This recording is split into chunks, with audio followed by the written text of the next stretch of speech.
साथियों, आप सभी का स्वागत है। डिस्कस करेंगे आज एनिमल हस्बेंड्री में, पशुधन पालन में ऊंट को डिस्कस करेंगे। हम लोग कैमल के बारे में सीखेंगे, कैमल फार्मिंग के बारे में सीखेंगे। बेहतरीन टॉपिक आज का है। देखेंगे कि कैमल से रिलेटेड जो भी इम्पोर्टेंट क्वेश्चन एग्जाम में बनते हैं, जो पूछे गए और जो पूछे जा सकते हैं, उन सभी पे डिस्कस करेंगे। ये वीडियो इम्पोर्टेंट है पशुधन वालों के लिए, टीजीटी साइंस के लिए, या कोई भी एग्रीकल्चर का जो एग्ज़ाम की जो तैयारी कर रहे हैं उनके लिए जो है ये इम्पोर्टेंट रहेगा। इन क्वेश्चंस का पीडीएफ और इन नोट्स का पीडीएफ आप नीचे टेलीग्राम चैनल से डिस्क्रिप्शन में लिंक दिया है, या फिर व्हाट्सएप ग्रुप का भी लिंक नीचे आपको डिस्क्रिप्शन में मिलेगा, वहां से आप देख सकते हैं। इससे पहले मैं 9 पार्ट बना चुका हूं एनिमल हस्बेंड्री के, नहीं दिया है नीचे, आप देख सकते हैं। चलिए स्टार्ट करते हैं।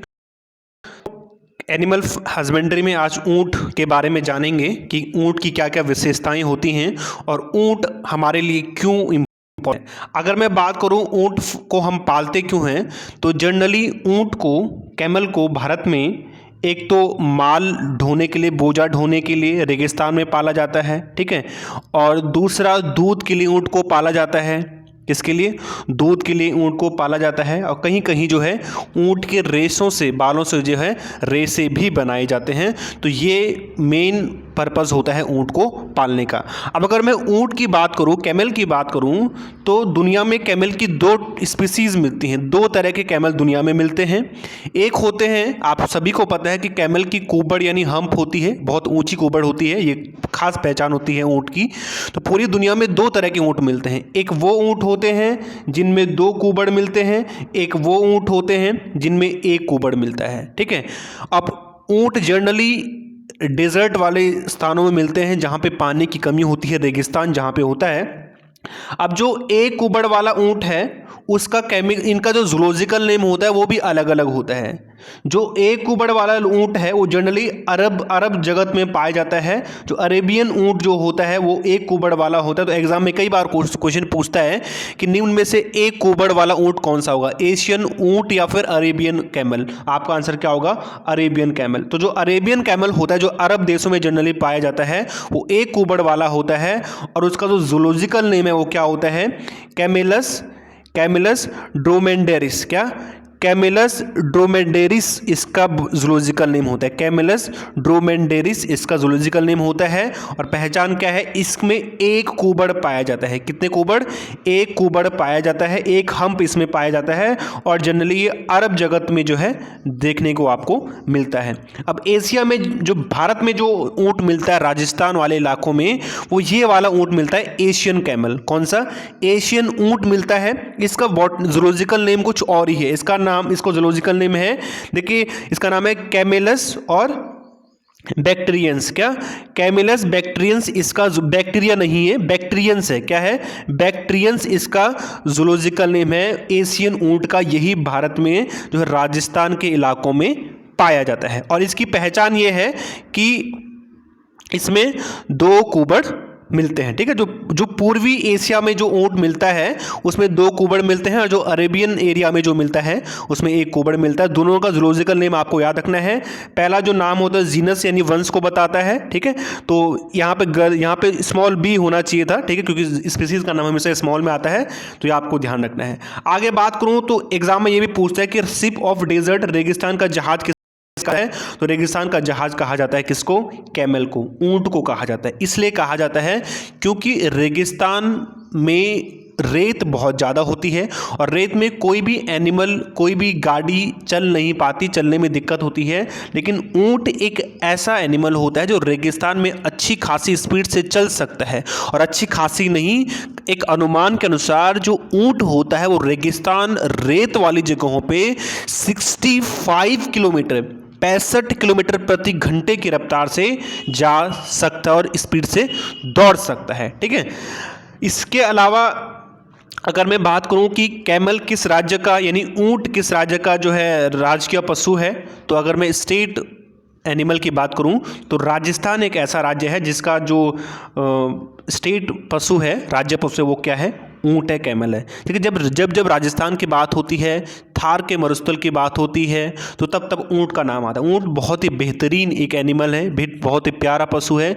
इसका यूज़ राजस्थान में जो पुष्कर मेला होता है, विश्व प्रसिद्ध मेला है ये पुष्कर, वहाँ पे भी ऊँट का बहुत ही ज़्यादा यूज़ वहाँ मेले में किया जाता है। तो यहाँ से ये भी क्वेश्चन पूछा जा सकता है कि जो पुष्कर मेला कौन से राज्य में लगता है, तो पुष्कर मेला ऊँट स्पेशल, यहाँ पे ऊँट की ही प्रदर्शनी होती है, ऊँट के लिए ही ये मेला फेमस है, तो राजस्थान में ये लगता है। अब मैं बात करूँ अगर कि कैमल का जीवन काल कितना होता है, तो कैमल यानी ऊँट का जो लाइफ स्पान होता है उसका जीवन काल जनरली 40 से लेके 50 साल तक होता है, 40 से लेके 50 ईयर्स तक, यानी 40 से लेके 50 ईयर्स तक इसका जो है लाइफ पीरियड होता है एक कैमल का। ठीक है, अगर मैं वेट की बात करूं, भार, तो कैमल का वेट कितना होता है, तो मेल और फीमेल में थोड़ा सा डिफरेंस होता है।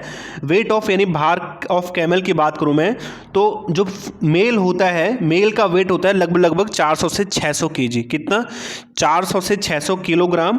और जो फीमेल होती है, जो मादा ऊँटनी होती है, जिसे ऊँटनी कहें हिंदी में, तो 300 से लेकर 540 केजी के आसपास इसका भार होता है।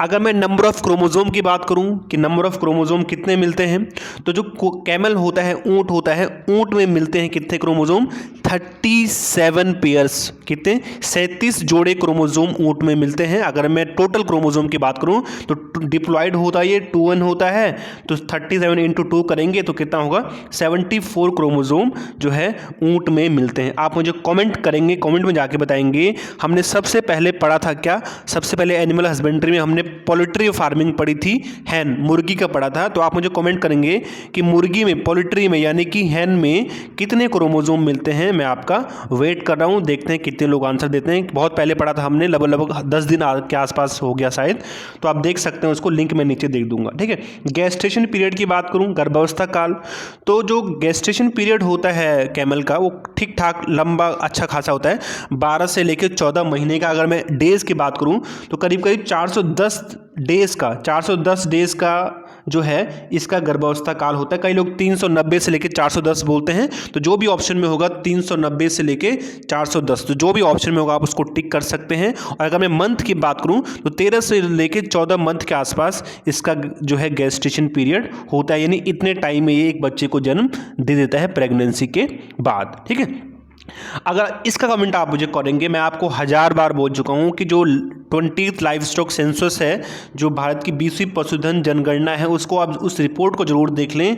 वो जो है अक्टूबर नवंबर में 2019 में रिपोर्ट रिलीज हुई थी, उसमें सभी पशुओं के बारे में बताया गया है। तो कैमल के बारे में आप मुझे बताएंगे कि भारत में उस रिपोर्ट के अनुसार अभी कैमल्स यानी ऊँटों की संख्या कितनी है। उस रिपोर्ट का लिंक मैं नीचे दे दूंगा, 20वीं पशुधन जनगणना, आप नीचे से देख सकते हैं या खुद आप कहीं से भी देखें, लेकिन इसका आप मुझे कमेंट करेंगे। ठीक है, अगर बात करूं ऊँटनी की, ऊँटनी समझते हैं ना, ऊँट का फीमेल जो होगा उसे ऊँटनी कहेंगे।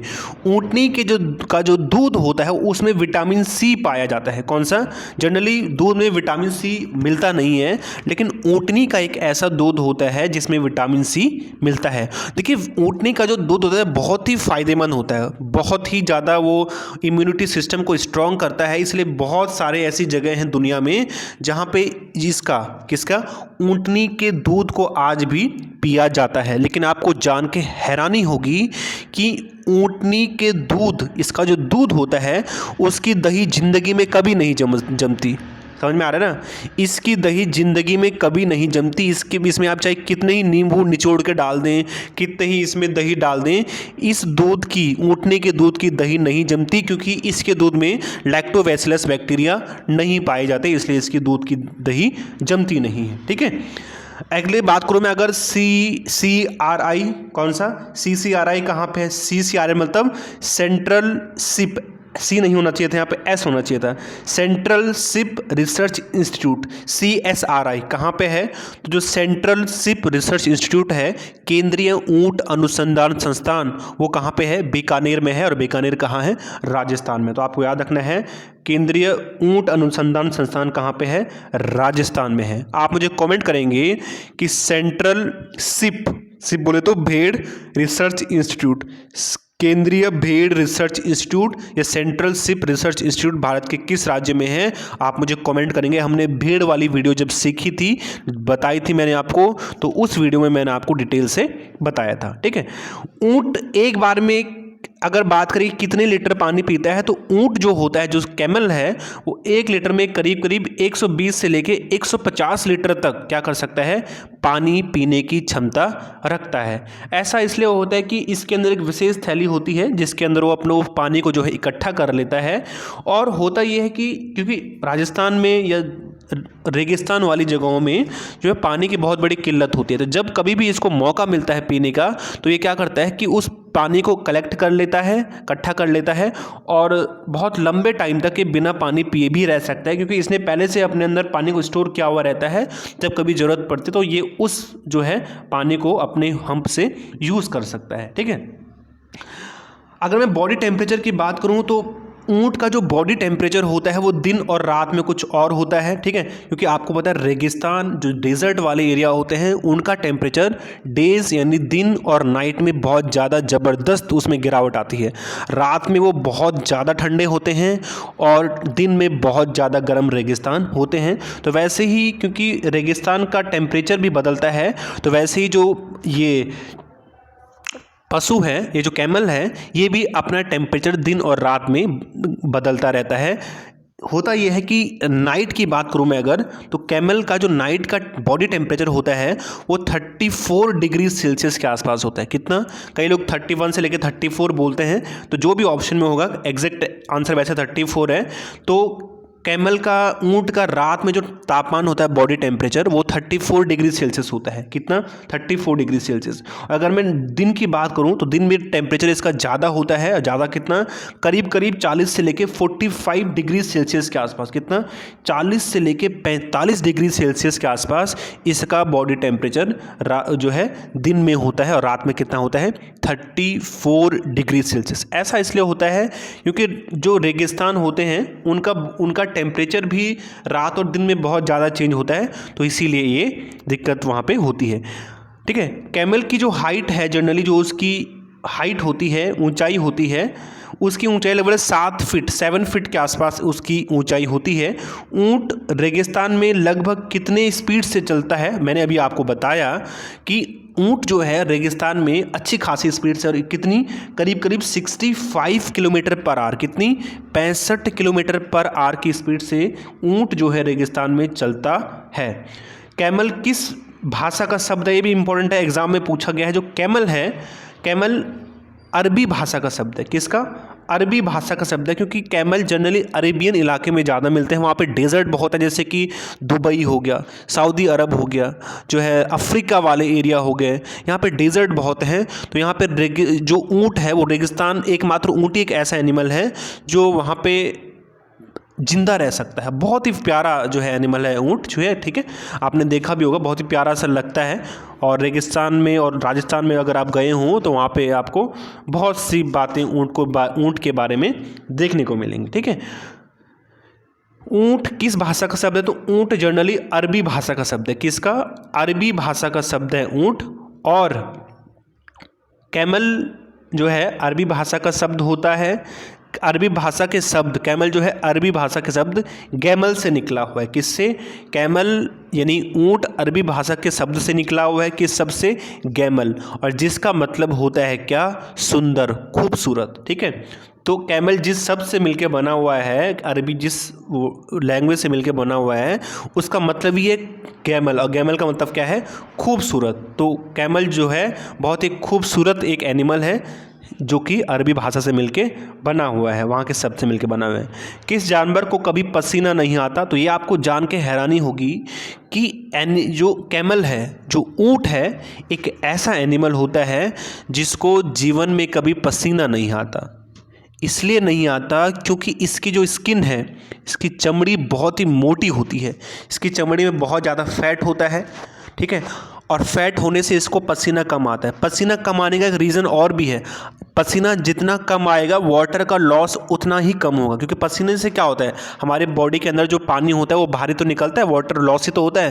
क्योंकि रेगिस्तान में वैसे पानी की कमी होती है ऊँट को, तो वो पसीने के रूप में पानी को खर्च नहीं कर सकता, इसीलिए उसकी चमड़ी, स्किन मोटी होती है और उसको पसीना नहीं आता। तो जनरली आपको याद रखना है कि ऊंट को कभी पसीना नहीं आता। आप मुझे कमेंट करेंगे कि एक ऐसा एनिमल भी है दुनिया में जिसको पिंक पसीना आता है, गुलाबी पसीना। कौन सा? दुनिया में एक ऐसा एनिमल भी है, उसका नाम आप मुझे कमेंट करेंगे अगर आपको आता है कि वो कौन सा एनिमल है जिसको पिंक स्वेट यानी पिंक पसीना जिसको आता है, गुलाबी पसीना, वो आप मुझे कमेंट करेंगे। ठीक है। मोटी होती है। ऊंट अपने हम्प में फैट एकत्रित करके रखता है जिसमें वो कई तरह के खाना और मिनरल्स अपने साथ लेके चलता है ताकि जब उसको भोजन नहीं मिलता तो उस दौरान वो उसका यूज़ कर सकता है। ठीक है। तो ये तो था ऊंट के बारे में।